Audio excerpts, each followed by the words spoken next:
BNP ভেসে আসে নাই। বিএনপি ধীরে ধীরে এদেশের মানুষকে সংগঠিত করে রাজপথে আছে, রাজপথে থাকবে। পর্যন্ত বিএনপির একটি নেতা কর্মী, শহীদ জিয়ার একটি নেতা কর্মী ঘরে ফিরে যাব না, যাব না, যাব না ইনশাআল্লাহ। ধন্যবাদ।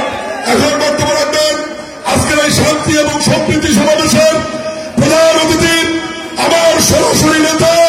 বিএনপি ভেসে আসে নাই। বিএনপি ধীরে ধীরে এদেশের মানুষকে সংগঠিত করে রাজপথে আছে, রাজপথে থাকবে।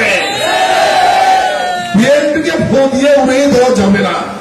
হাসিনা বহু চেষ্টা করেছে, 16 বছর বহু চেষ্টা করেছে, বিএনপির ক্ষতি হয় নাই। হাসিনাই বাংলাদেশ থেকে পালিয়ে গেছে। আজকে আমরা বলতে চাই, আমাদের নেতারা বলেছেন আমাদের আন্দোলন শেষ হয় নাই। আমাদের দেশনায়ক তারেক রহমান বলেছেন আন্দোলন শেষ হয় নাই।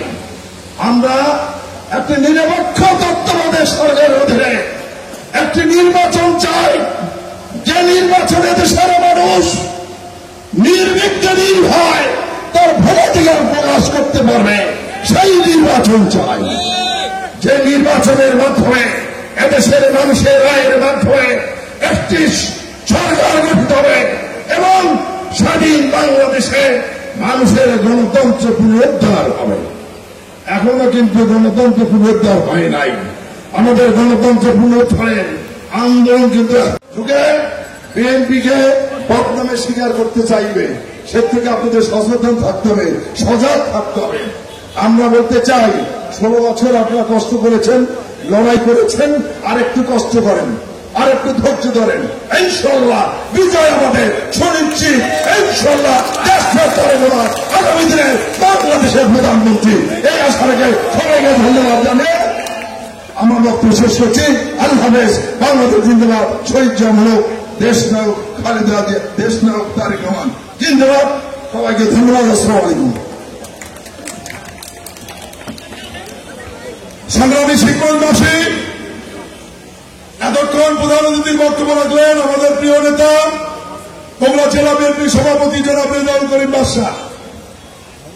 আমি আবারও আরেকবার কেন্দ্রীয় নেতা, জেলার নেতার মাধ্যমে শিক্ষকবাসীকে আমাদের প্রিয় নেতা ভবিষ্যৎ রাষ্ট্রনায়ক বিএনপির ভারপ্রাপ্ত চেয়ারম্যান দেশনায়ক তারেক রহমানকে আপনার হাত তুলে দেখিয়ে দেবেন ভোট এবং ভাতের অধিকার নিশ্চিত হওয়া পর্যন্ত আপনারা রাজপথ ছেড়ে যাবেন না, রাজপথ ছেড়ে যাবেন না ইনশাআল্লাহ। ধন্যবাদ। আমি সকল ইউনিয়ন বিএনপি, পৌর বিএনপি, ওয়ার্ড বিএনপি নেতৃবৃন্দের প্রতি কৃতজ্ঞতা জানাচ্ছি। তারা কষ্ট করে মিছিল নিয়ে আজকের এই শান্তি সম্প্রীতির সমাবেশে অংশগ্রহণ করেছেন। আমাদের জেলা বিএনপি সভাপতি, কেন্দ্রীয় নেতারা যে সমস্ত দিক নির্দেশনা দিয়েছেন, সাংগঠনিক বিষয়ে অক্ষরে অক্ষরে পালন করার উদাত্ত আহ্বান জানিয়ে আজকে এই সমাবেশ আয়োজনের পিছনে যারা গুরুত্বপূর্ণ ভূমিকা পালন করেছেন সবার প্রতি উপজেলা বিএনপির পক্ষ থেকে ধন্যবাদ, কৃতজ্ঞতা জানিয়ে আজকে শান্তি সম্প্রীতি সমাবেশ সমাপ্ত ঘোষণা করছি। আসসালামু আলাইকুম।